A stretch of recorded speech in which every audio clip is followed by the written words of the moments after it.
খিচুড়ি ভাই, এটা কি দিচ্ছেন ভাই? আছে পেঁয়াজের বেরেস্তা। দেখছেন খাবার আসলে খাবারটা দেখুন আজকে আর চলে আসছে, আমাদের খাবারটাও চলে আসছে আজকে। কিন্তু বাসমতি চাউল, যে যাই বলুন আজকে আমরা এখন বর্তমানে বাসমতি চাউল দেওয়া শুরু করেছি। আর এই বাসমতি চাউলের খিচুড়িটা কেমন হবে আপনি যখন ট্রাই করবেন তখনই বুঝতে পারবেন। এরপরে আপনাদের দেখাচ্ছি যে এটা হচ্ছে আমার সেই সিক্রেট মশলা, যেটা এখানে কী মশলা আছে আমি বলবো না, এটা সিক্রেট মশলা।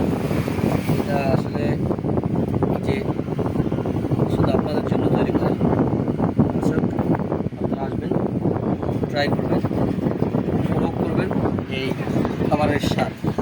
এই সিক্রেট মশলাটা আসলে সিক্রেট থাক। তো সবাই ভিডিওটা শেয়ার করবেন। আর যারা খিচুড়ি ভাইয়ের খিচুড়ি খেতে চান তারা অবশ্যই চলে আসবেন।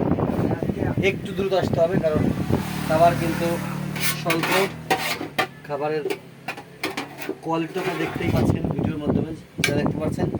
আশা করি আপনাদের কাছে ভালো কথা হবে। মোবাইলের যা দেখতে ভালো হবে।